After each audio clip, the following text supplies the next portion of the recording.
Le 2Q22 Post Dataslate Faction Focus Death Guard, donc garde de la mort.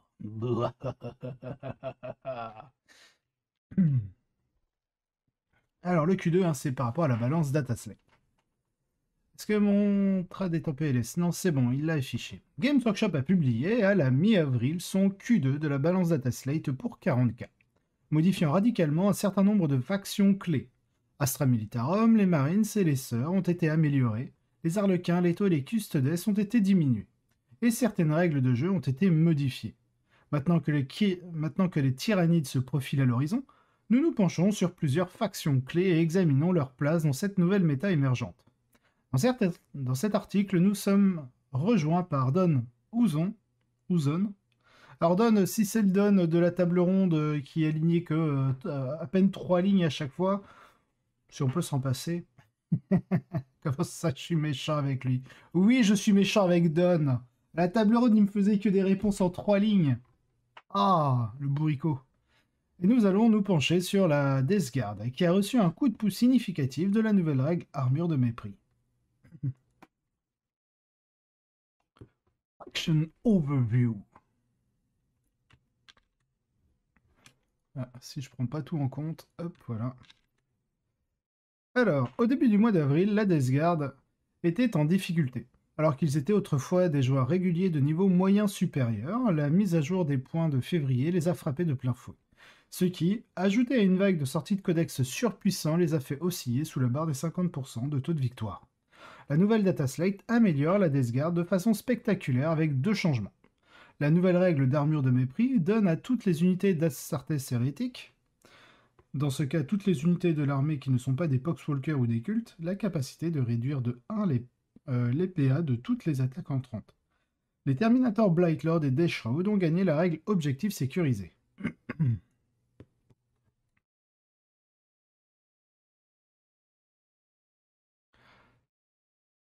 Ils sont énormes. L'armure du mépris donne à l'armée une forte augmentation de la durabilité, en particulier pour ces Terminators qui peuvent confortablement profiter d'une sauvegarde de 0+, lorsqu'ils sont à couvert, garantissant que votre adversaire aura besoin d'un tir de PA-4 pour les amener à leur sauvegarde invulnérable de 4+. De même, ce gain de durabilité rend les Marines de la peste et les véhicules de l'armée déjà très résistants encore plus difficiles à briser. C'est du solide dans tous les domaines, et vous aurez beaucoup moins de chances de devoir compter sur votre sauvegarde invulnérable 5+, avec des engins démoniaques ou de voir des Marines de la peste se faire ramasser par une seule volée. L'objectif sécurisé sur les Terminators change massivement la façon de jouer de l'armée en mettant les unités Terminator au premier plan. Les Seigneurs de la Mort et les Boucliers de la Mort ont toujours été bons. Alors attendez. Qu'est-ce qu'ils veulent traduire par... Ah, les Blightlord et Deathshroud, ok. Donc les Terminator Blightlord et les Terminator Deathshroud ont toujours été bons pour faire sortir les unités des objectifs et les tenir à découvert. Mais ils souffraient considérablement de ne pas pouvoir les tenir contre un seul gardien ou Marines avec objectif sécurisé. Maintenant, ce n'est plus un problème et ils gagnent également la capacité de verrouiller le contrôle des objectifs sur les missions qui ont cette règle. Ça, c'est ultra intéressant. Vraiment, le super OP, c'était le meilleur buff qu'ils pouvaient leur donner. Et qui manquait vraiment cruellement. Parce que derrière, en fait, ils n'ont pas de trait de seigneur de guerre ou stratagème comme ça pour être super OP direct. C'est pour ça qu'on voyait des armées de Death Guard avec des milliers de POX, enfin des milliers, j'exagère, mais avec des dizaines et des dizaines de POX juste pour pouvoir tenir les objets en fait. Donc franchement, très bonne chose pour eux. Oh, il nous a fait plus de 3 lignes, Don. S'il y a un inconvénient à l'armure de mépris, c'est qu'elle est à double tranchant. Les Death Guard auront désormais plus de mal contre les cibles Marines, où leurs haches buboniques de PA-2 sembleront moins efficaces, et les Plagueburst Crawlers, déjà touchés par le nerf du tir indirect, auront désormais du mal à obtenir des PA sur leurs tirs contre les Marines à couvert. Cela rend les épées un peu plus intéressantes, bien que le fait d'avoir force 6 à l'attaque reste une meilleure option, et permet à l'armée de compter davantage sur les blessures mortelles. Et là, je suis pas d'accord. Pour moi, ils doivent faire le switch des haches buboniques vers les épées, parce que les épées PA-3, donc contre du marine, sont épées à -2. Donc du coup, on va les faire sauvegarder sur leur sauvegarde à 5+. Parce qu'un Marines, hein, de base, c'est une sauvegarde à 3+, via l'armure énergétique. Quand on subit une PA-3 grâce à l'armure de mépris, si on n'a pas de règle qui réduit déjà la PA ou de bouclier, bah du coup, PA-2, sauvegarde à 3, on est sur une sauvegarde à 5+. Là où là, si jamais on avait une hache en Death Guard, bah, du coup l'adversaire aurait une sauvegarde à 4+.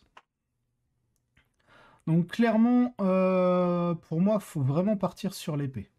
Vraiment. Maintenant, les Bladers, je les vois pas sans épée, en fait. Vraiment. Faut aller chercher l'épée à -3.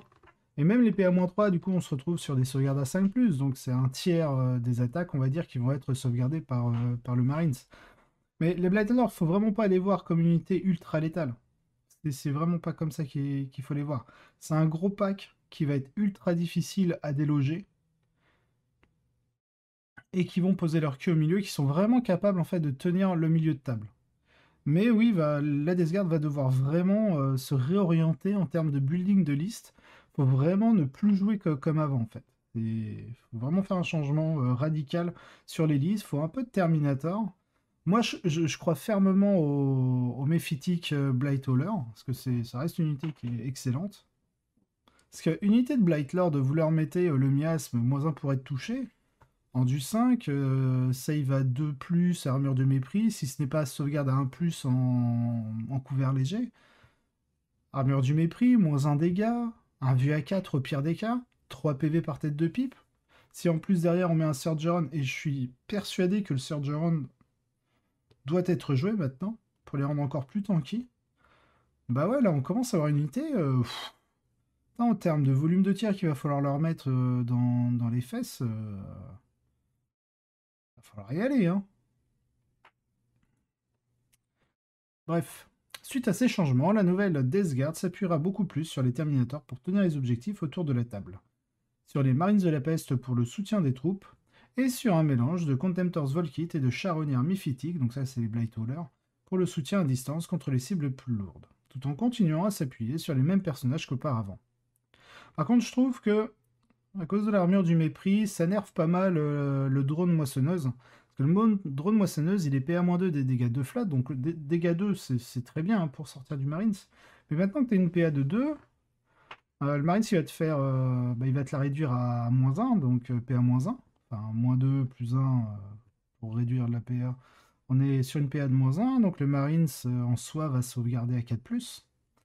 Donc c'est la moitié en gros des blessures que tu vas réussir à faire avec ton drone qui vont échouer, qui vont pas infliger les dégâts. Moi qui ai tendance à jouer des infiltrateurs avec Gantley Helix, pour aussi bien tanker une blessure non sauvegardée au tir, mais aussi au corps à corps, hein, ça fonctionne au corps à corps. Bah du coup, je peux aller bloquer une unité de drone avec une unité d'infiltrator. Je claque, on peut claquer potentiellement la transhumane. Bah voilà, il va blesser à 4+. Derrière, il y a le gantelet Helix qui va dire bah tiens, celle-ci je l'ai ratée, chut, elle dégage. Donc déjà qu'on enlève 50%, enfin bref. Voilà. Déjà on va enlever 50% avec la transhumane. Encore 50% avec la sauvegarde à 4+. Derrière, la première que tu rates, bah, tu l'ignores. Il n'y a plus grand-chose qui passe. Donc je pense que les drones vont plus être joués, ou alors ils vont jouer la version Forge World, parce qu'il me semble qu'elle coûte moins cher, qu'elle bouge plus vite, mais du coup elle est un peu plus axée sur le tir. Voilà, on va dire que si on veut absolument jouer drone entre les deux, peut-être que la version Forge World sera un peu plus intéressante. Entre guillemets. Voilà. Après, est-ce qu'elle sera forcément jouée? Je pense pas. Continuons.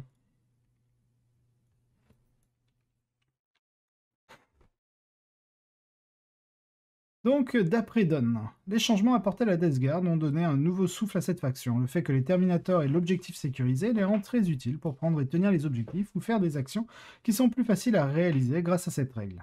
Les changements de l'armure du mépris aident tout dans notre codex. À part les cultistes et les Poxwalkers, attendez-vous à ce que la vraie garde de la mort, donc la Death Guard, soit un peu plus présente. Les match-up. On va juste lire la petite phrase d'intro pour les match-up. Comme la nouvelle méta se déploie, il y a quelques bons et mauvais match-up pour la Death Guard à considérer. Le positif. Avec une résilience dégoûtante, une armure de mépris et l'objectif sécurisé sur leur corps de Marines, les Death Guard vont une fois de plus se mesurer aux Adeptus Custodes, qui sont clairement sur le déclin après leur nerf. L'armée tiendrait potentiellement bien contre les démons, les Space Marines du chaos, les orques et les Drukhari. Et les listes à forte proportion... Salut Babel Ben. Et les listes à forte proportion de véhicules s'en sortiront probablement bien contre les cultes Genestealers, tandis que les listes à forte proportion de Terminator devraient s'en sortir contre les Tau et les Eldar de Craftworld. Struggle, c'est quoi? C'est l'étranglement, quelque chose comme ça? La lutte.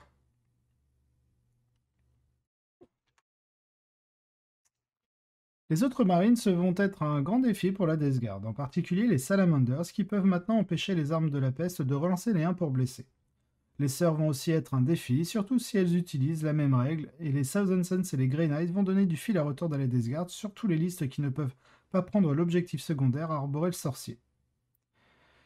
Enfin, les nouveaux tyrannides vont également être une bataille difficile pour la faction. Essentiellement, toute faction qui peut encore infliger beaucoup de blessures mortelles sera un problème pour la nouvelle méta à forte teneur en Terminator. Le résultat est que la Death Guard ont l'impression d'être une faction de milieu de gamme solide avec quelques options intéressantes, mais pas une faction qui est susceptible de dominer.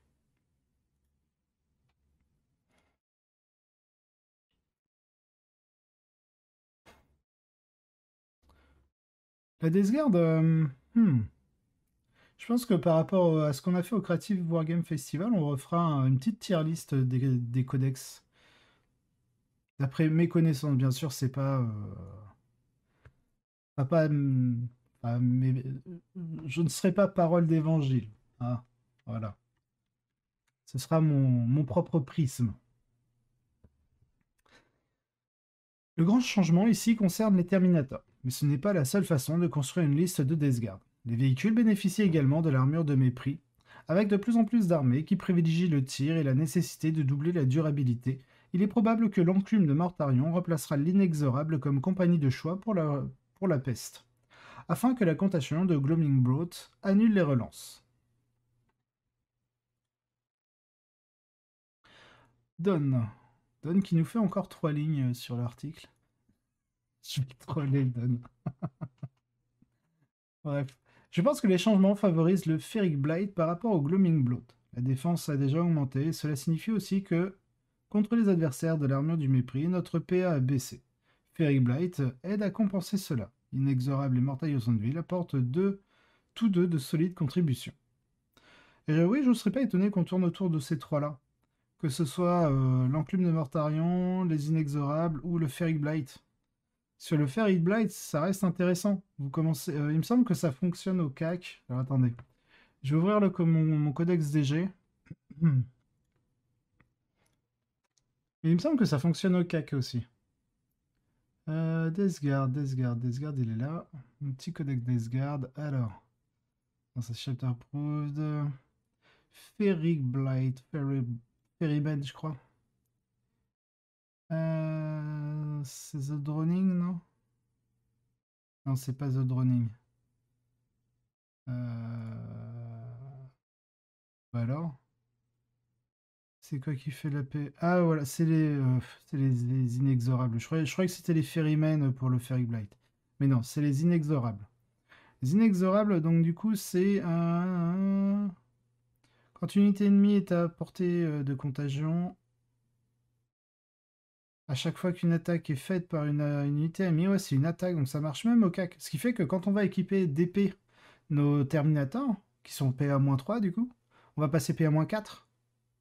Et là, déjà, quand on va commencer à arracher l'armure du Marines en lui faisant faire des sauvegardes à 6, c'est pas mal. Le stratagème en plus des inexorables est extrêmement fort, c'est-à-dire que si jamais vous devez être chargé, si une unité inexorable est chargée, pour un PC, paf, le gars, il soustrait 2 à son jet de charge.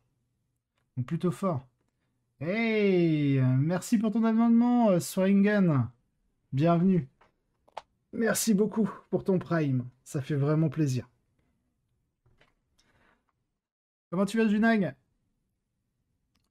Et alors, la relique, je crois que c'est la relique qui est pas folle en soi. est détruit, résultant d'une mêlée par le porteur.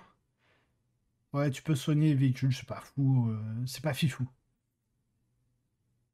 Pas mal à la tête? Non, non, moi, franchement, ça allait très bien, hein. Ça allait très bien. La petite soirée alcoolisée, au final, j'ai pas tant bu que ça. Franchement, si vous vérifiez le nombre de verres que j'ai bu, j'ai dû boire quoi?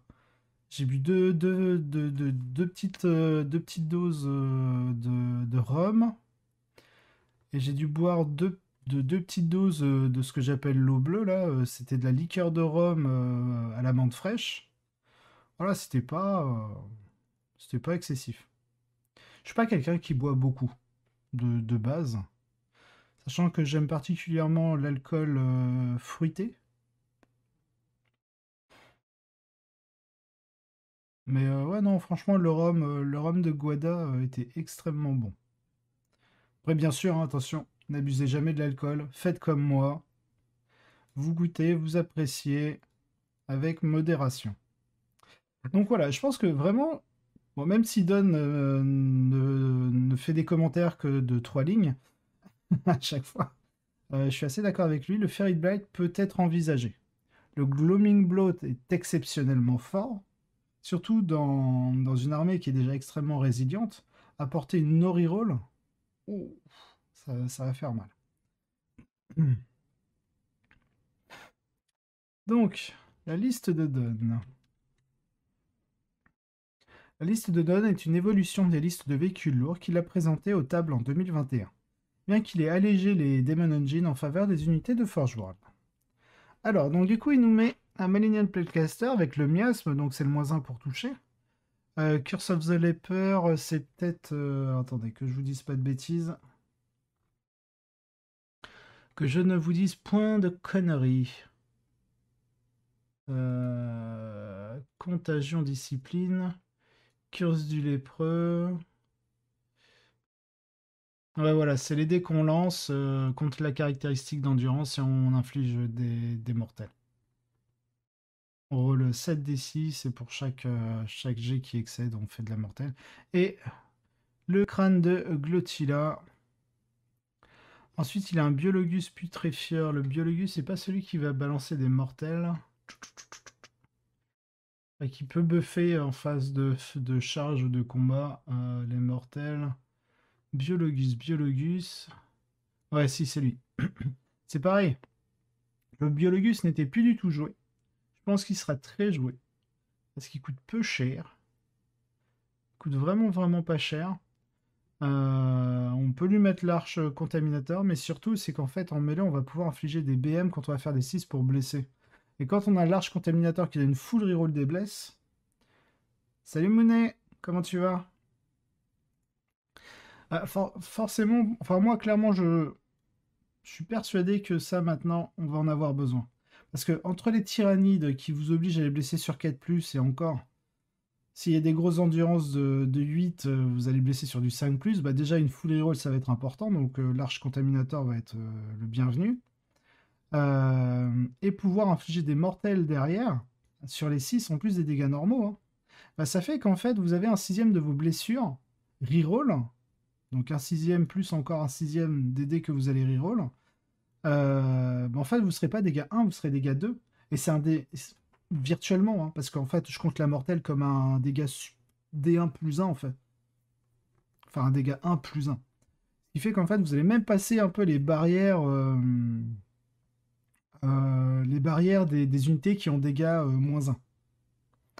Donc, vraiment, moi, je trouve ça ultra intéressant maintenant. Surtout sur des Blight Lords qui tankent, à qui vous allez mettre le miasme pour avoir -1 pour être touché. Pour moi, ça va être très très solide. Le Taliman, donc dans sa version Fairy Blight avec le Tollkeeper, c'est très bien. Ce qui va jouer sur la combo des Blight Lords. Double Contemptors Volkit, ok, pourquoi pas. Ensuite, il joue un pack de 10 Blight Lord Terminator. Donc le Taliman hein, qui va. Bon, il l'a mis en seigneur de guerre, mais. Euh, le Taliman, vous allez. Mince. Voilà, il a mis Biologus en HQ, mais c'est pas un HQ. Bref, c'est pas grave. C'est juste qu'en fait, il est gratos avec le Taliban. Enfin, c'est pas qu'il est gratos, c'est qu'il compte comme un seul et même choix d'élite. Les deux. Le Taliban, donc voilà, à chaque tour de joueur, vous allez lancer 2 dés. Et si à l'un des tours de joueur, vous allez faire un set, bah, vous allez gagner un CP.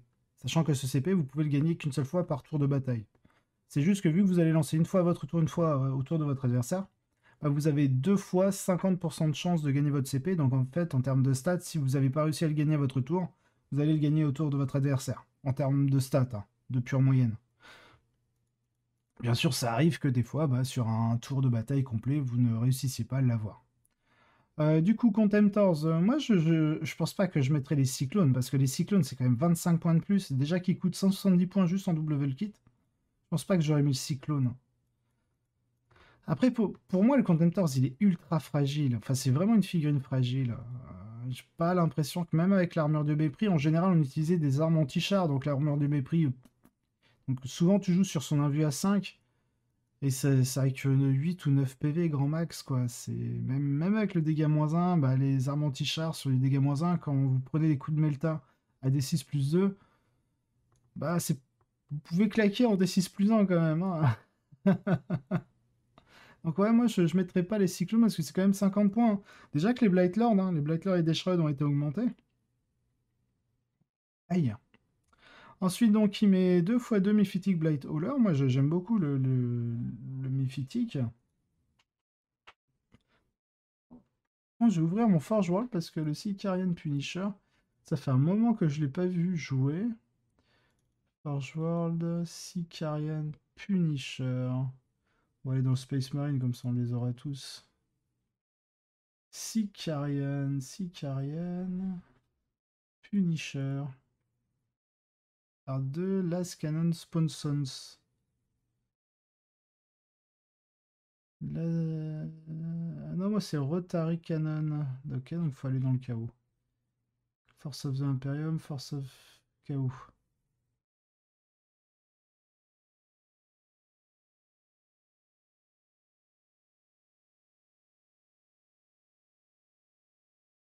Alors je cherche le Sicarian Punisher, Chaos Sicarian Punisher. Ça, hein, Sicarian Punisher, de Las Cannon Sponsons. Pourquoi il a écrit Sponsons? C'est juste de Las Cannon, quoi, point. En tout cas, de base, leur Sicarian, il a un Hellforged Hunter Killer Missile, ok. Bon, ça, c'est un missile à usage unique. Sinon, c'est le Punish Rotary Cannon, donc ça reste du Heavy 18, Force 6, PA-1, dégâts 1. Passe dégâts -2, je pense, avec la Fairy Blight. Ouais. Ok, il a une sauvegarde à 2+, avec l'armure de mépris, c'est pas mal. Ça lui coûte 2 PC de les mettre, parce qu'ils sont Martial Legacy. Ouais, ouais. Ça coûte combien? Tiens, je vais aller voir sur Hélène, on va vite fait check. Ouais, je vais jouer Tyrannide sur le tournoi d'Angers fin mai. Donc si jamais vous voulez y aller. Salut Bob! Pas trop fatigué? Non, moi ça va, franchement. Deathguard, soutien. Non, du coup, je dois aller dans Chaos Forge World, Punisher. Il a mis des Last Cannon, il en a mis 2. 210 points quand même. 170 points pour 18 tirs de force 6, PA-1 dégâts 1. Ouais, alors que s'il partait pas là-dessus, qu'il mettait juste hop des Plague Burst, à la rigueur, c'est ça, Chenille Crash Pest, 160 points, il économiserait. Et en vrai, le Plague Burst, faut plus le jouer en défensif pour moi, faut vraiment le jouer offensif. Pour moi, ça reste un excellent anti-char dans les listes DG. Et ça coûte moins cher qu'un Sicarian, c'est en du 8, -1 dégâts. Je trouve ça quand même toujours très solide.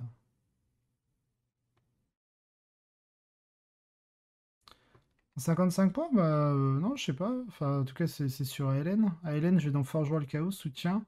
Sicarian Punisher, 170 points.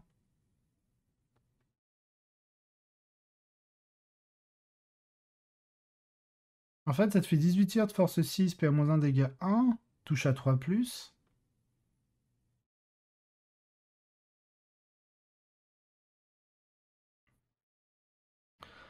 Dans une armée où déjà dans la liste de dons, tu as masse saturation avec les Blight Lords. Alors voilà, je vais expliquer la combo quand même des Blight Lords avec l'Arche Contaminator, Elferic Blight et le Tollkeeper.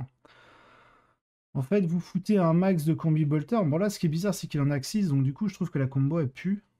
Mais en gros, moi, je partirais vraiment sur des Blight Lords à poil. Je remettrais... Ah si, peut-être le Blight Launcher. Le Blight Launcher, ok, mais les Flay, j'enlèverais les Flay, Osef. En vrai, vraiment, Osef. En fait, vous mettez vraiment des combi bolter max, donc 8 et 2 Blight Launcher. Et en fait, ce que vous allez faire de base, c'est qu'avec le Taliman, vous allez leur mettre +1 pour toucher. Donc vous allez toucher à 2+. Parce que ça touche à 3 de base. Ce qui est dommage, c'est qu'ils jouent pas de Lord of Contagion. Moi, je l'aurais joué un Lord of Contagion en QG pour qu'ils aient une reroll D1.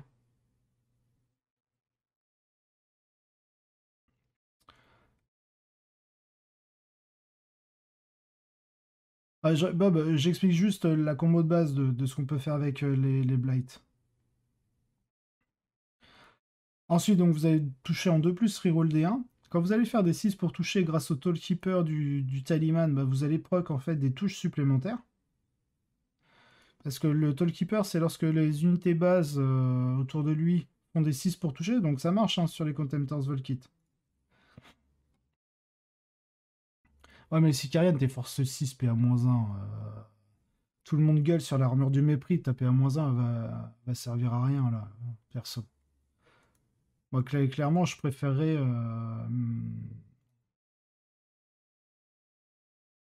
Clairement, sur le Contemptor, tu le fais, mais vu que t'as qu'un seul tête Taliman, tu vois, ça va être sur un Contemptor. Les deux Sicariennes, tu perds 2 PC. Ça te fait -5 PC. -5 PC, t'as quoi là? T'as la relique gratos, on va dire, le sac gratuit. Donc tu payes 2 PC en plus. Donc t'as payé 5, 6, 7 PC. 7 PC, tu commences avec 5 PC là dans sa liste. Je suis pas ultra fan. Mais en gros, ce que vous pouvez faire avec les thermis, mais ça marche aussi pour les Contemptors, hein. Vous allez toucher à 2+, reroll D1. Les 6 vont proc des touches en plus. Vous mettez un max de combi bolter, donc là vous en mettez 2 de plus. Moi je mettrai pas les flay. Les flay, alors attention, hein, c'est pas parce que je les mets pas que c'est mauvais, hein. Les flay sont excellents. En fait, vous faites 2 jets de touche au lieu d'une. Enfin, vous faites 2 jets de touche par attaque que vous avez. Et c'est de la force +1, PA-2 de dégâts 2. C'est plutôt fort, hein. Et en V8, ce qui était très fort avec les flay, c'est que les dégâts 2 étaient split. Vous pouviez les split à la manière d'AOS. Donc en gros, vous allez toucher, voilà, vous allez rajouter vos 6 pour toucher. Derrière, force 4, vous allez mettre. Vous allez faire un stratagème vétéran de longue guerre, je crois, +1 pour blesser, qui marche aussi bien au tir qu'au cac. Donc vous êtes force 4, en général, vous allez blesser soit sur 4+, soit sur du 5+ de base. Et donc du coup, vous allez toucher en fonction de la cible entre 3, en faisant des 3+, ou du 4+. Et grâce à l'Arche Contaminator, vous allez être full reroll des blesses. Et donc quand on commence à avoir des +1 pour blesser, avec les combi bolters, bon, dans la Fairy Blight, vous allez être PA-1. Mais avec les Blight Launcher, alors attendez, c'est ça que je voulais voir, mais c'est les Blight Launcher. Blight Lord, Blight Launcher. Blight Launcher, c'est ASO2, voilà, c'est PA-2 de base, dégâts 2. Et du coup, vous allez être PA-3. Et du coup, aller chercher la PA-3, ça, c'est vraiment bien. C'est vraiment, vraiment bien. Parce que du coup, vous êtes ASO2 avec ça, ça vous fait 4 tirs.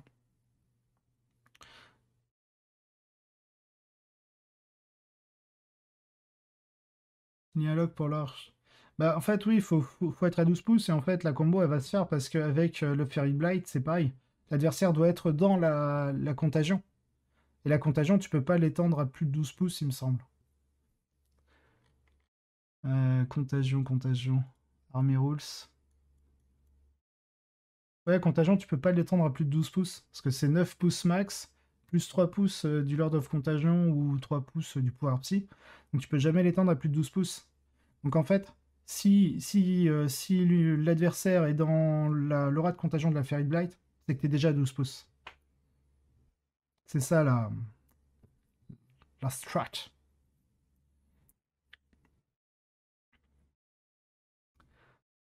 Et donc voilà. Et bien sûr, l'arche contaminateur, il me semble que ça marche aussi au CAC. Je vais juste vérifier pour être certain. Arche contaminateur. Melee attack, plague weapon, ouais c'est ça, tu full reroll des wounds avec tes plague weapon. Et donc avec le biologus qui vous met les mortels en plus, bah, quand vous commencez à avoir des épées qui vont faire PA-3 amélioré en PA-4 grâce au Ferid Blight, bon dégâts 1 certes, mais les mortels sur du 6, bah là on commence à avoir une unité de Blight Lord ultra strong. Ultra strong. Donc voilà, bon moi par contre je mets un bémol hein, sur sa liste, je trouve que il utilise si un Vanguard qui vous fait perdre 3 PC, je suis pas trop d'accord.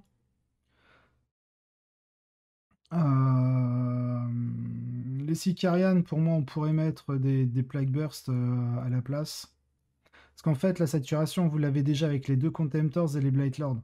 Donc avoir d'autres saturations avec le Sicarian, bof. Surtout que le Tollkeeper, ça marche vraiment que sur les unités bases. Et je crois pas que les Sicarian... Attends, Sicarian, est-ce qu'ils sont bases? Là, comme ça, Là, si je lis la datasheet, ils sont pas bases. Ouais, non, non, il me semble pas qu'il soit base. Donc voilà. Voilà, je ne jouerai pas les six carrières. Bon, on va quand même lire un peu ce qu'ils nous disent, puis après on ira voir la liste de robes. Ils sont pas bases, ça marche.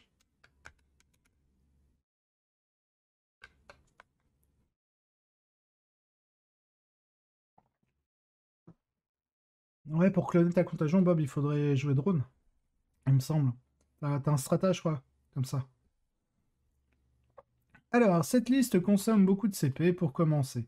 3 pour Vanguard, 4 pour, Martial, 4 pour Martial Legacy, 2 pour les reliques supplémentaires. Cela signifie que la liste démarre avec 3 PC. Ah, what?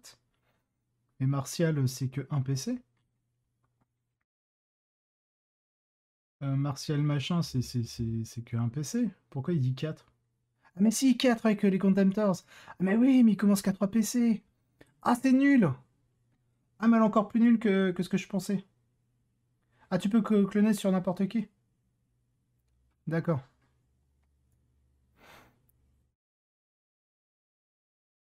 Bah alors du coup, pourquoi ne pas jouer du drone à la place des myphitiques? Genre tu joues les drones Forge World. Comme ça te fait un peu de tir aussi. Parce que le drone Forge World, il est pas dégueu, hein. Ah bon, certes, c'est pas non plus le plus fort, hein. On est d'accord, me faites pas dire ce que je n'ai pas dit. Il bouge de 14. Donc en fait, ça va être bien pour l'Engage on All Front, des conneries comme ça. Il a 9 PV en du 7. Save à 3, il a le dégât -1 aussi. Euh, Alors, il est équipé de quoi? Il est équipé d'un Blight Reaper Cannon, donc force 7, PA-2, dégâts 1, arme de la peste, et vie 4. Donc en fait, ouais, vous pouvez en profiter aussi. Donc du coup, le bonus de PA vous monte à PA-3, qui est très intéressant. Bon, après, ça reste du dégât 1, donc vous n'allez pas non plus faire des trucs de fou, hein. Puis vous avez un espèce de lance-flamme de force 7, PA-1 dégâts 1. Donc ouais, non, moi je trouve pas dégueu. Il est pas game breaker, mais il est pas dégueu. Il bouge de 14, donc si on compte la contagion à 12 pouces, admettons, bah vous avez une portée effective de 26 pouces, hein, et c'est pas dégueu. Ouais, il joue les méphitiques parce que du coup, il a pas. Enfin, c'est parce qu'il met des Sicarian, tu vois. Bah, ok, mais deux coups de la Scannon, mais la Scannon, enfin, si on compare au canon anthropique du Plagueburst Crawler, moi je trouve qu'il a suffisamment de saturation et l'anti-char il peut aller chercher avec des Plaguebursts, hein. C'est aussi bête que ça. Ouais, tu le fais que au T2. Ouais, bah tu le fais T2, ça. De toute façon, T1, en général, sur les armées lentes, comme la Death Guard, tu vas passer ton temps à advance au T1 pour te positionner. Puis c'est à partir du T2 où réellement tu vas casser des bouches, hein. Bon, allez, on continue de lire. Hop. Alors, 3 PC. La liste a beaucoup de mobilité, surtout comparée aux listes de Death Guard à pied. et des sauts de tir pour battre la plupart des ennemis. Même le Punisher Sicarian peut combiner avec Ferid Blade pour obtenir les dégâts supplémentaires à travers l'armure du mépris ou mettre à terre des hordes d'ennemis bien moins armés. La sauvegarde de plus sur les Sicarian les aide également à survivre car cela signifie qu'ils ont une sauvegarde d'armure de 4+, contre les canons laser et autres tirs à PA-3 et de 5+, contre les lances et les armes à Melta. Cette liste est construite pour être robuste, relativement rapide et difficile à tuer. Elle devrait bien jouer contre les Thousand Suns, surtout s'ils font l'erreur d'essayer de prendre Wrath of Magnus. Il existe d'autres types de listes, voyez ce qui fonctionne pour vous. Alors, la liste de Rob. Le fléau férique, donc le Ferid Blight, est bien, mais il nécessite d'avoir des unités rapides qui peuvent presser l'adversaire. Lire suicide. Dès le début pour vous donner un boost de PA. Je préfère me concentrer sur les seigneurs du fléau. Alors attends, c'est les Deshroud. Et même si je pense que les plaques casters sont excellents, le miasme n'est généralement pas assez efficace pour moi et le fait de ne pas avoir accès à Aboard the Witch rend les matchs des Chevaliers Gris et des Thousand Suns encore plus difficiles. Je vais donc revenir à l'enclume de Mortarion et faire le plein de Terminator. Alors, sur la liste... Alors c'est vrai que au format donc WTC, c'est vrai que le miasme de pestilence est moins efficace, entre guillemets, dans le sens où vous avez pas mal de forêts et de vents qui vous donnent déjà dense cover.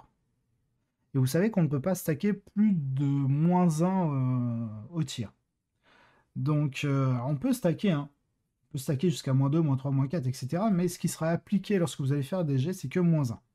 Donc, jouer miasme, ça peut être pas mal dans le sens où si vous rencontrez des armées qui gagnent déjà des +1 pour toucher, bah, vu que vous allez avoir le miasme de pestilence, et si jamais il traverse la dense cover et que vous avez miasme, en fait, on cumule un -2 pour toucher. Ce qui fait que contre des armées qui ont facilement des +1 pour toucher, bah, vous allez quand même les empêcher. Enfin, vous allez quand même pouvoir annuler leur +1. Leur +1 pour toucher. Ce qui fait qu'une unité de Marines, par exemple, touche à 3+. Normalement, si vous ne jouez qu'avec la dense cover des décors, bah, il va vous toucher sur 4+. Mais si jamais il a un +1 pour toucher, il va revenir sur sa 3+. Parce que +1 -1 égale 0.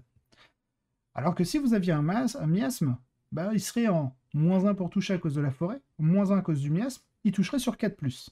Parce que -2, mais on max l'application pour vos GD à -1.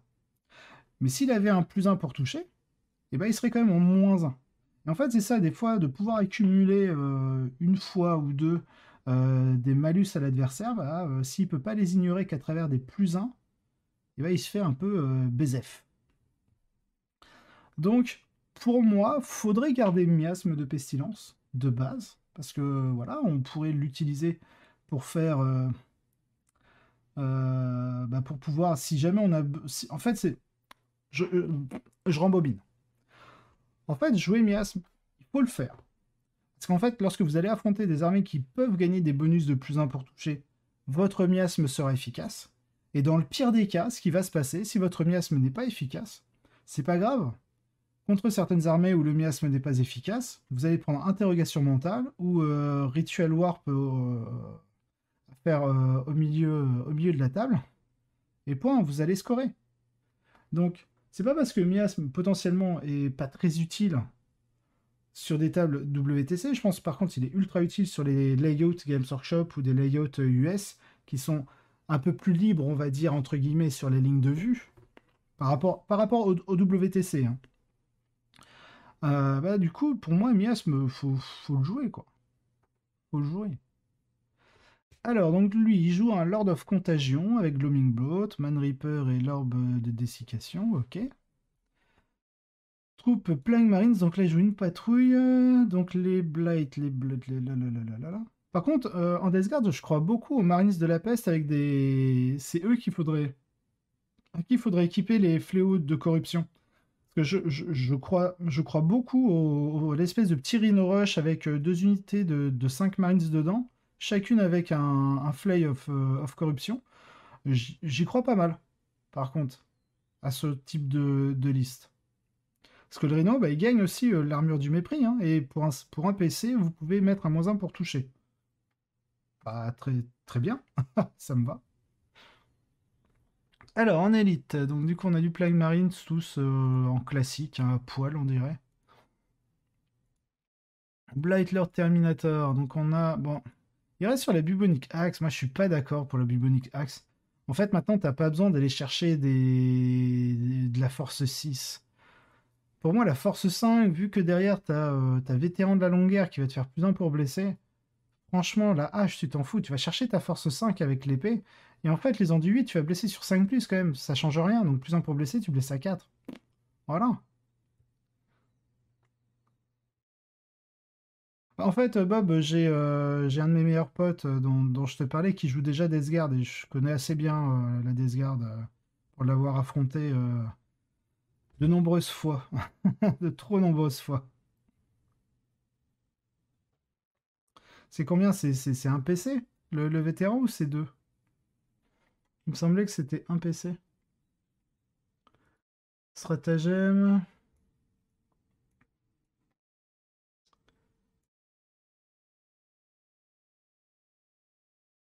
Hum,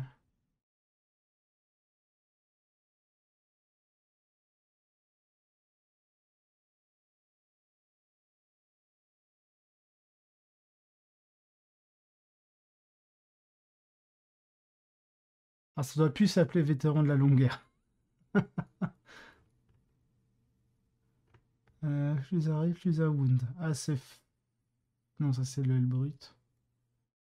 Ça doit plus s'appeler vétéran de la longue guerre.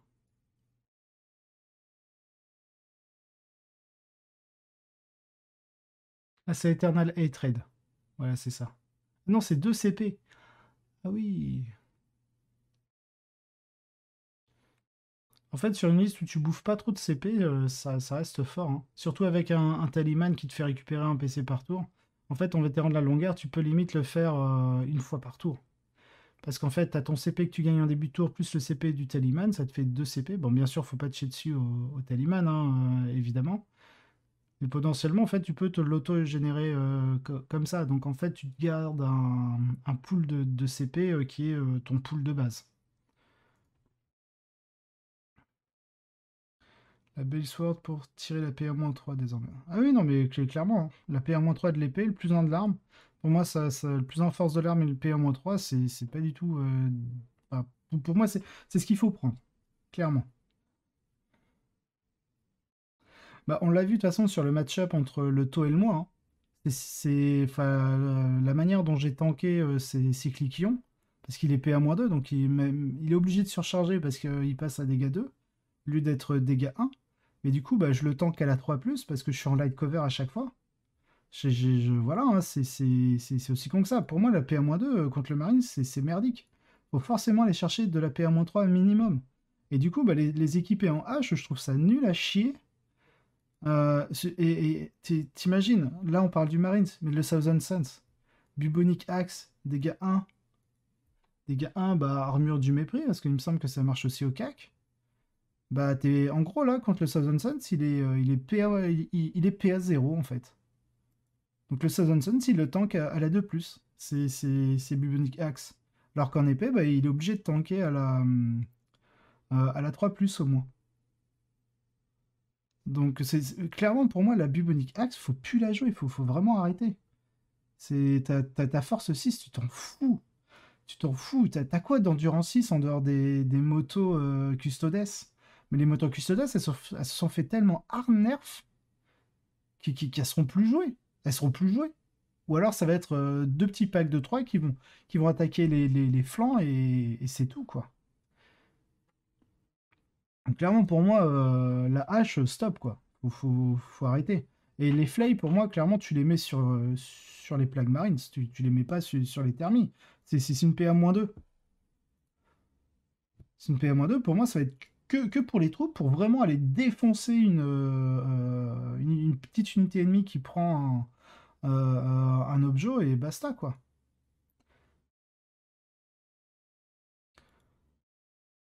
Ouais, faut pas mettre le hachoir.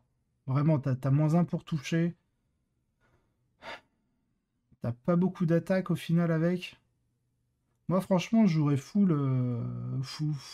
épée. Après, voilà, après, c'est mon avis. Je suis pas un joueur d'Esgard. Mais moi, je suis vraiment. Enfin, pour moi, le Blight Lord, c'est. Je me rends peut-être pas compte, hein, c'est sûr. Mais clairement, enfin, pour moi, c'est pas ultra rentable sur les blights. Enfin, le hachoir, t'as moins un pour toucher, quoi. C'est pas fou, quoi. Par contre, tu vois, le hachoir et flay, si on est sur une liste MSU en Blight Lord, genre des unités de 5, là, ok. Là, ok.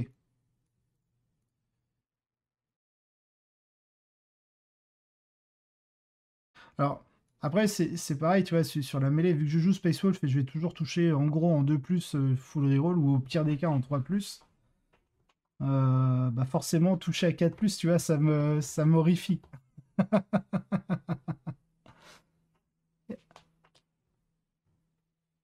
Ah, c'est sur les Plague Marines! Ah oui, ah bah oui, oui, oui, ah bah si. D'accord, je croyais que c'était sur les Blights. Je croyais que c'était sur les Blights, le hachoir. Ah non, si sur les Plague Marines, oui, go! Est-ce que sur une unité de 5, tu peux avoir un Flay et un hachoir? Tu peux avoir les deux? Ou c'est l'un ou l'autre? Parce que oui, sur les PM, si tu peux mettre les deux, tu mets un hachoir et un fléau. Ça, là-dessus, je suis entièrement d'accord. Ça, ok. D'accord, ok. Non, je croyais qu'on parlait des Blight Lords. Ah non, oui. Le Plague Marines, oui, tu mets. Moi, tu vois, je les prends un poil, je mets un fléau, et si on peut mettre un hachoir, on met un hachoir. Et franchement, je les mettrais en rhino. Je prendrais un rhino, parce que deux rhinos, ça sert à rien. Je prendrais un rhino et deux unités équipées comme ça. Et le rhino, il part faire le taxi. Il part faire. Et puis le rhino, tu peux l'appeler Joe. Joe le taxi. Référence Vanessa Paradis, tout ça, bref. Euh, Joe le rhino, c'est ça. Bon, toi, tu mettrais les flames. Moi, franchement, je les mettrais pas. C'est 10 points que tu économises, en fait, que tu mets dans tes Marines. Après, je sais pas en termes d'économie ce qu'on peut faire, mais vu que j'aime bien gratter des petits points par-ci, par-là, moi. Mais clairement, là où on se rejoint, c'est la Bubonic Axe. Tu la dégages. Elle sert à rien. Elle sert plus à rien. Genre vraiment. Bon, il remet une petite MSU de Blight Lord, ce qui est pas dégueu. Moi, j'aurais peut-être mis plutôt du Death Shroud.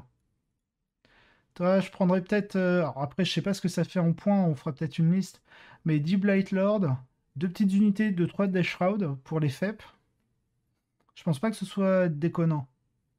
Bah, il met 2 Méphitique, on dirait, ouais, c'est ça. Ouais, j'aime bien le Méphitique. Oui, clairement. Si t'as 5 points, tu peux le mettre, hein. Et s'il te reste 5 points que tu sais vraiment pas quoi faire, tu go le fléau. Alors ensuite, il a une autre patrouille. Je vais boire un petit coup. Alors, il a le Biologus. Je pense que ça, c'est ce qu'on va voir. Alors attends, un truc que je voulais voir, c'était la PA des Deshroud quand ils moulinent avec leur machin là. Deshroud, c'est de la merde, c'est PA-1. Ah, c'est nul à chier.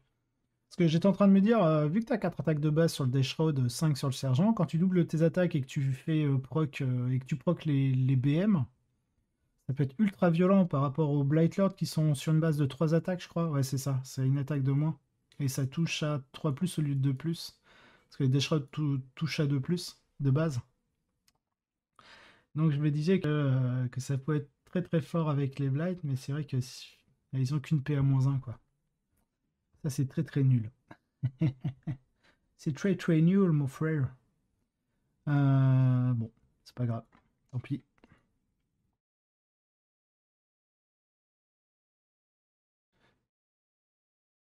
Ah oui, non, ça envoie beaucoup, mais en fait, tu vois, ce qui est intéressant, c'est de combiner en fait une bonne PA des épées de la peste avec les mortels. Parce que du coup, derrière la PA-3, Bon, PA-2 du coup, avec l'armure du mépris.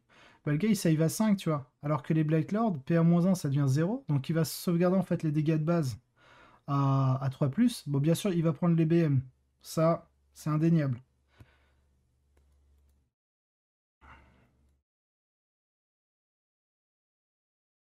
Mais je pense que tu peux être beaucoup plus létal sur des Blight Lord. Parce que la PA-3 à sauvegarder, bah, tu vois, c'est pareil, sûr, tu vas prendre les BM aussi. Certes, t'as une attaque de moins en fait. Enfin, t'as une attaque de moins en fait, non, t'as deux attaques, t'as deux. Attends, 8 contre 3, t'as 5 attaques de moins, on va dire, sur les Blight Lords. Mais derrière les Blight Lords, bah, c'est ton enclume qui va encaisser, c'est l'enclume qui va tirer aussi, donc il peut apporter de la létalité dessus.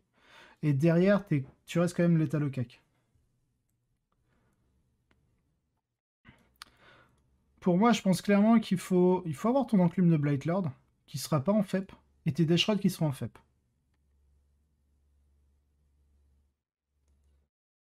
Parce que, contre des armées populeuses, et si on a le temps, on regardera ma liste pour ranger, mais sur des gros packs de 30 figurines, bah, t'as besoin de mettre tes dégâts en plus.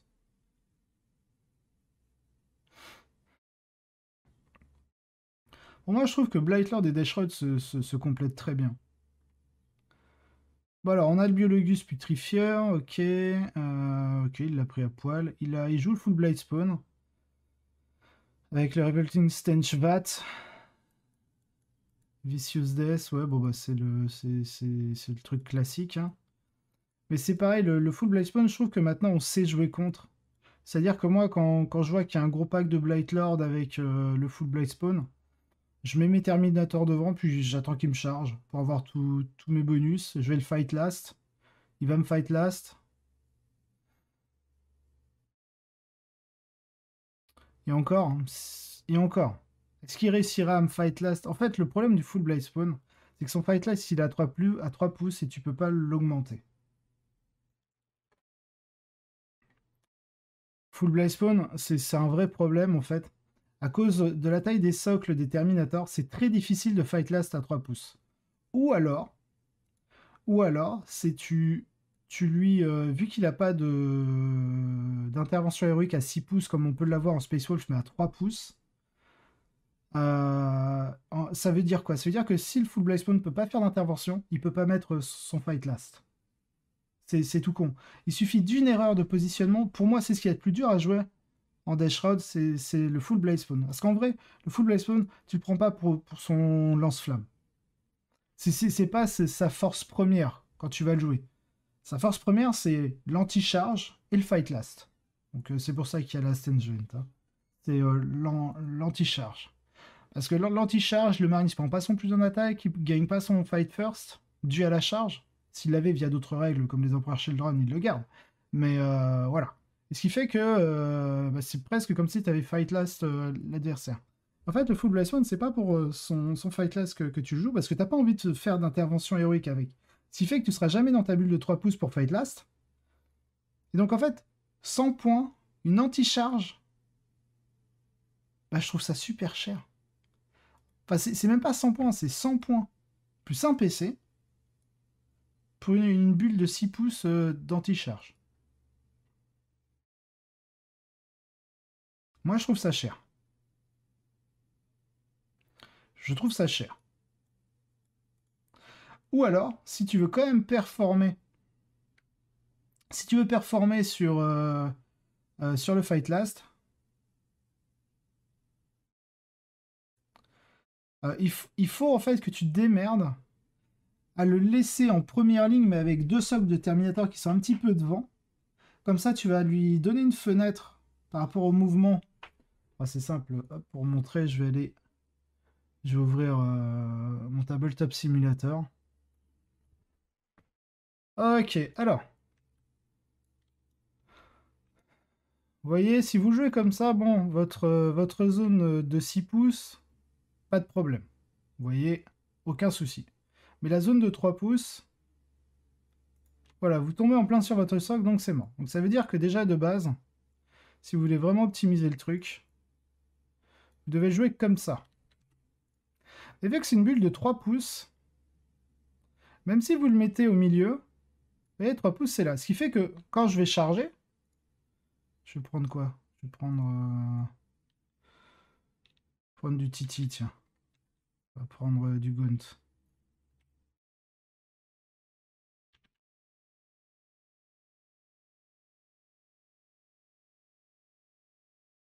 En fait, je vais juste chercher là. Je vais m'enlever des 3 pouces. Voilà. Je vais me mettre là grand max. Voilà, je vous ai sorti des Gaunt, hein, mais... Et en fait, tu vois, ça, c'est le problème.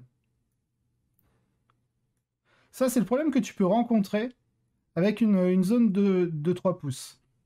C'est-à-dire que là, ok, j'ai pas ma charge, mais je suis pas fight last. Et donc là, tu as vraiment un piège. Et tu pourrais me dire, ouais, si je le mets là, nanana, mais si tu fais ça, vu que c'est moi qui charge, donc c'est moi qui décide où je vais, hein, voilà, je me mets par là. Donc en vrai, la solution, quand tu as un fight last, c'est pas ça. La solution, c'est ça. La soluce, c'est celle-ci. Alors, c'est pareil, c'est pas parfait. Mais si j'attaque de flanc, ça veut dire que le gars... Alors bon là, je l'ai mis de manière assez grossière, mais le but, c'est vraiment d'être au millimètre près. Voilà, comme ça. C'est-à-dire que vous mettez toujours vos socles de Terminator un petit peu plus en avant. Comme ça, en fait, il ne pourra jamais se faire target, parce qu'il sera jamais le plus proche. Et comme ça, si jamais on vous attaque un thermi sur le côté, bah, vous devez faire allez, 1 pouce,5 pour sortir. Et vous avez jusqu'à 1 pouce,5 après. Pour pouvoir faire l'intervention et remettre 3 pouces derrière. Bon, bien sûr, vous devez arriver au contact hein, sur l'intervention, mais c'est le seul moyen que j'ai trouvé. Et 3 pouces, le problème, c'est que c'est super court. Et sur les gros packs de thermie, à moins de devoir faire des packs de thermie comme ça, vraiment, vraiment ultra paquets, genre comme ça, en fait, c'est pareil. Au niveau de la charge, vous allez forcément à chaque fois vous mettre à plus de 3 pouces de lui. Tout dépendra en fait de votre jet de charge. En fait, vous devez, votre adversaire, s'il joue bien, là, par exemple, je fais 6 pouces, le but, c'est toujours de s'arrêter ouais, à 1 pouce ou être à 2 pouces. Allez, 6 pouces, vous allez, hop, vous allez les chercher là. Et lui, en fait, vous allez à chaque fois vous mettre, hop. Attends, ça fait un peu long, les 3 pouces. Là. Si, non, c'est bon. 3 pouces. Si, vous allez toujours chercher à être à plus de 3 pouces. Donc bon, là, j'ai fait une charge de merde, mais voilà. Un peu l'idée. Si vous le mettez comme ça, c'est pas mal. Mais si on est capable d'aller chercher très loin avec une charge au-delà des 3 pouces, bah, du coup, vous pouvez mettre facilement dans le vent. Pour moi, le meilleur moyen de le jouer, c'est même carrément de le jouer comme ça. Hein. Vous avez vos deux thermis comme ça et vous devez jouer ultra paquet. Le point faible quand vous jouez ultra paquet, comme ça, bah, c'est les portées de tir. Du coup, vous avez que 24 pouces de portée. Donc ceux qui sont derrière n'auront pas tout le temps la portée nécessaire pour pouvoir tirer. Donc vous allez perdre des tirs. Et en fait, c'est pour tous ces problèmes, on va dire, géométriques, que je suis vraiment pas en faveur du Foot Blade Spawn. Évidemment, son lance-flamme est ultra fort. Ça, par contre, c'est indéniable. Il a un lance-flamme qui est ultra pété. D6 tir, il peut reroll son D6 si jamais ça lui fait pas plaisir avec son amélioration de personnage. Mais clairement, c'est ultra difficile. Parce que de se dire que son fight là c'est 3 pouces, en gros, s'il peut fight là, ça veut dire qu'il peut faire son intervention héroïque. Et inversement, s'il peut faire son intervention héroïque, il va pouvoir vous fight last. Donc clairement, pour moi, 100 points et un PC pour jouer sur le fight last, c'est non. Par contre, pour se dire, j'ai besoin d'avoir une anti-charge, ça ok.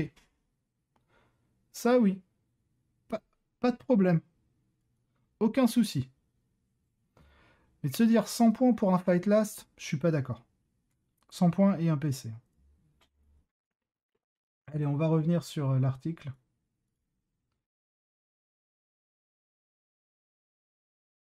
Donc voilà, pour tout ça, je suis vraiment pas pour le full Blight Spawn. Sauf si vraiment il vous reste 100 points, vous savez pas quoi mettre. Là, ok, mettez un full Blight Spawn.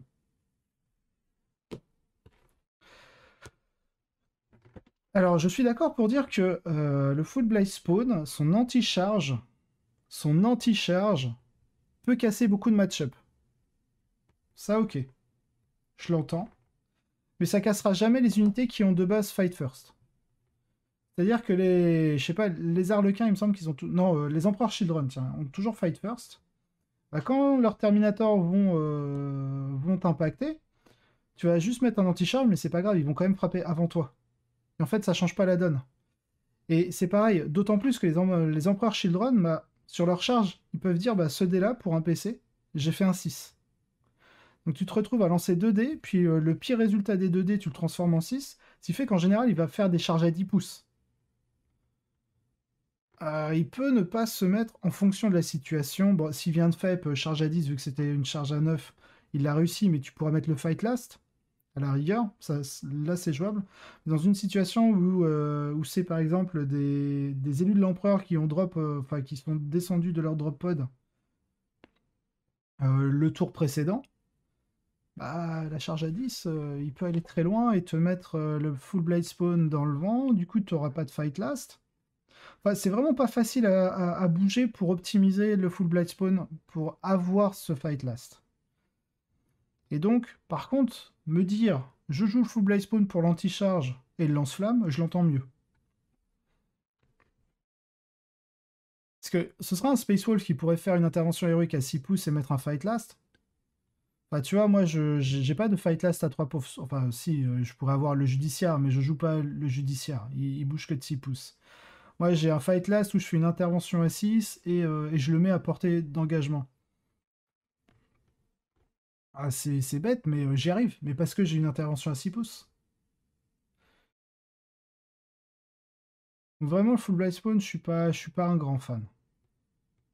Je trouve que c'est trop cher pour ce qu'il apporte. C'est-à-dire que pour 100 points un PC, ça va vous prendre la tête parce que vous allez vouloir grid sur le fight last. Alors qu'en vrai, si vous jouez juste safe sur l'anti-charge, franchement, vos parties vont bien mieux se passer. Et vous aurez moins de stress sur le positionnement en fait, de votre full blade spawn. Mais par contre, l'anti-charge est clairement très fort dans beaucoup de match-up. Ça, je ne dis pas le contraire. Parce que du coup, si vous enlevez l'anti-charge que le gars n'a pas son fight first, bah du coup, les deux unités fight normalement. Et quand on combat normalement, c'est le joueur dont ce n'est pas le tour qui active son unité en première. Donc du coup, là, c'est à vos Blight Lord de taper en premier. Entre guillemets. Donc jouer sur l'anti-charge, par contre, oui, je l'entends. Alors, donc du coup, par rapport à la liste de Rob, j'abandonne le bataillon pour le moment et opte pour un double détachement de patrouille pour éviter de prendre des psycheurs.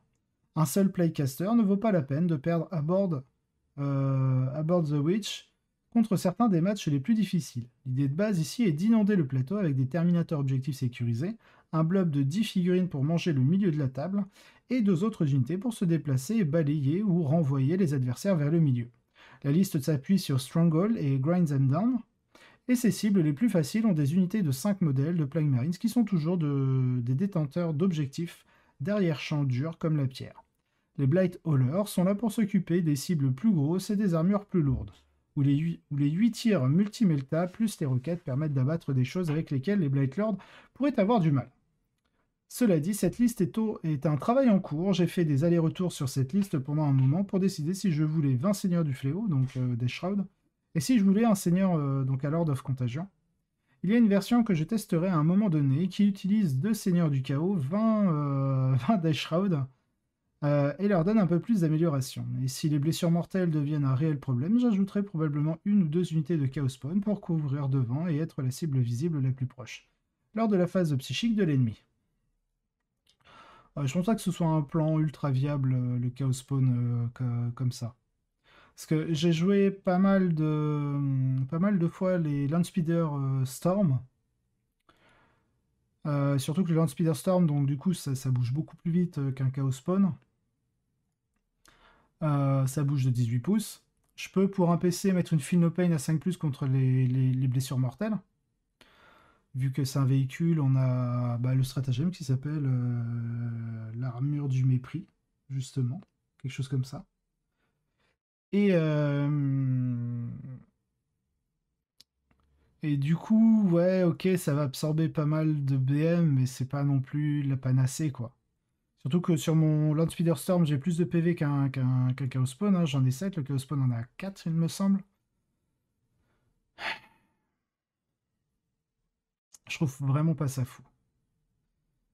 De se dire, ah, je prends deux Chaos Spawn, patati patata. Sauf que T1, c'est pas au T1 où il va te mettre le plus de mortels. Donc tes Chaos Spawn, tu vas en claquer un déjà T1 en te disant, bah comme ça j'éviterai de prendre des mortels. Paf, il va se faire péter au tir ou à la phase de mêlée du T1 adverse.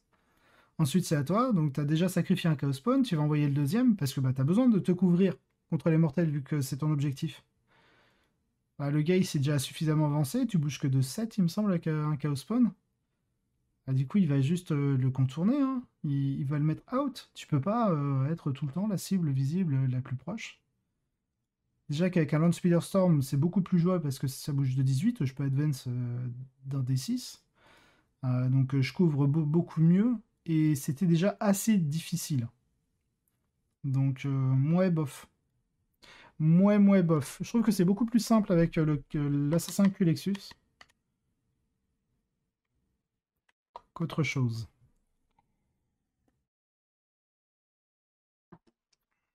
Il y a l'infiltration, tout ça, hein. Ok. Bonus.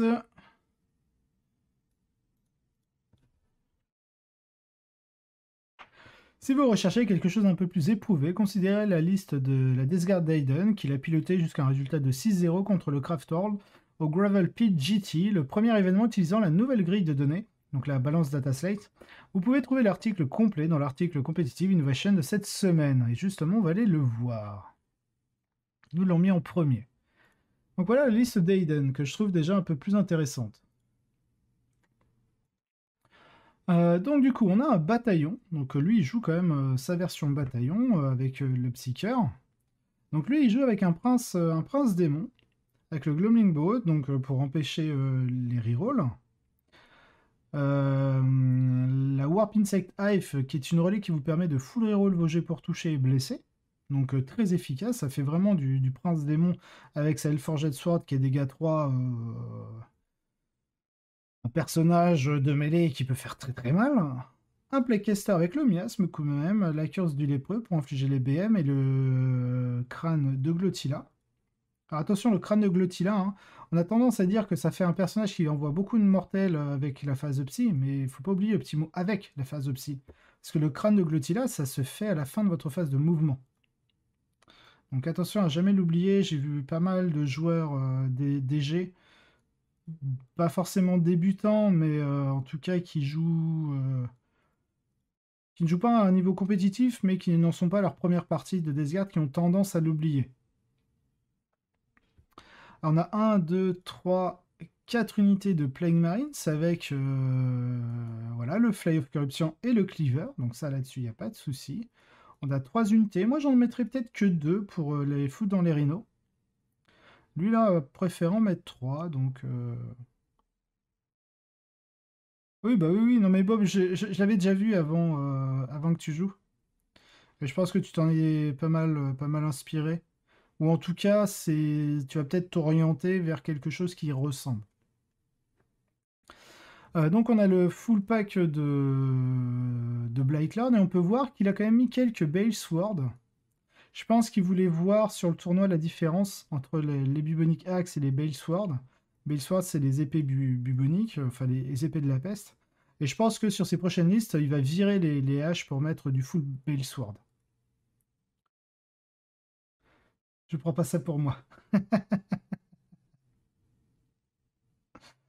Le Contemptors, bon, lui, voilà, il en joue qu'un et du coup, on peut se permettre de mettre le Hellforge missile. Par contre, si vous voulez en jouer deux des Contemptors, virez les Hellforge. Je trouve ça très cher pour ce que vous pouvez faire avec. Ça Alors, lui avait besoin d'anti-char, donc je comprends.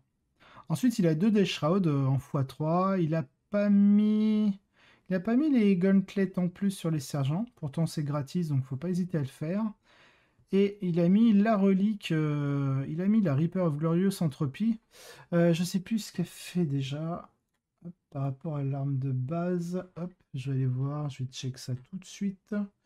Radix, alors Reaper anthropique. Les forces x2, PA-3, dégâts 3. Ah oui, c'est qu'on inflige des mortels sur des 6 pour blesser. En plus, voilà. Il a fait pas -1 pour, être pour toucher. Quand vous tapez avec des grosses patates. Je me suis inspiré vers la liste de Nick Venker. D'accord, je l'ai pas vu sa liste. Juste, il avait pas les figues. D'accord. Ensuite, donc, il a un Chaos Spawn. Alors, le Chaos Spawn, franchement, n'hésitez pas à le prendre juste pour garder. En fait, pour jouer comme moi avec mes Cyberwolf, même si ça coûte plus cher qu'un Cyberwolf, ça reste quand même plus tanky qu'un Cyberwolf. Parce que ça a plus de PV, hein, une meilleure rendu. Juste pour garder un objectif chez vous, en fait. C'est tout con, hein. Mais en fait, il faut vraiment s'en servir comme mes petits loups, parce qu'on peut plus engage on all front avec. Chose qui était complètement cheatée sur l'ancien chapter approved. Mais juste, voilà, un anti-FEP, prendre un objet, garder un objet chez vous tranquillement, caché. Bah, nickel.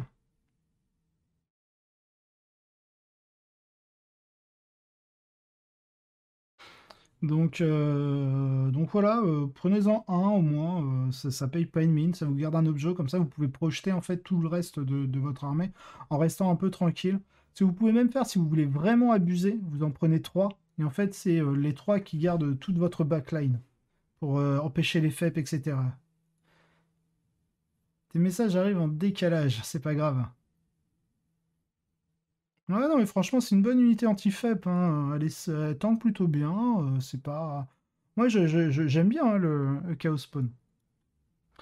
Et enfin, il joue 2 Chaos Rhino. Ah oui, c'est parce qu'il joue 2 Chaos Rhino qu'il a 3 unités de plague.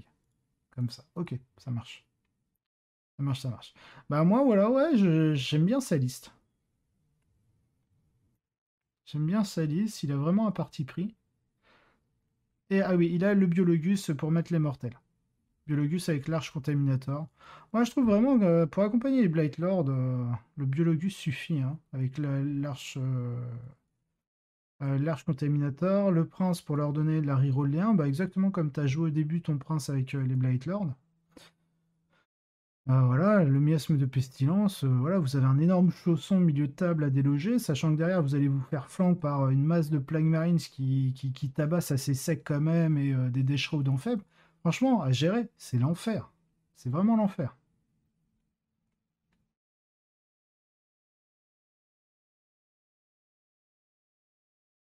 Ouais, non, mais tu vois, le Chaos Spawn, je fais le parallèle avec le Cyberwolf chez moi en Space Wolf. Là, maintenant, ça se joue, mais de la même manière. Hein. T'as beaucoup moins peur de te prendre des indirects, etc. Donc, let's go. Exactement, et pour abuser, autant y aller à 5. À 5 Chaos Spawn, tu veux dire?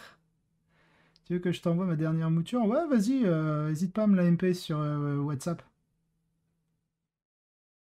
Ah, vas-y, vas-y. Hein. Ah, hésite pas, hein, moi je suis preneur. Hein. Après, faut pouvoir accepter mes critiques. Vas-y, je suis sur WhatsApp là. Hop, j'ai mon WhatsApp qui a bug. Non, c'est bon.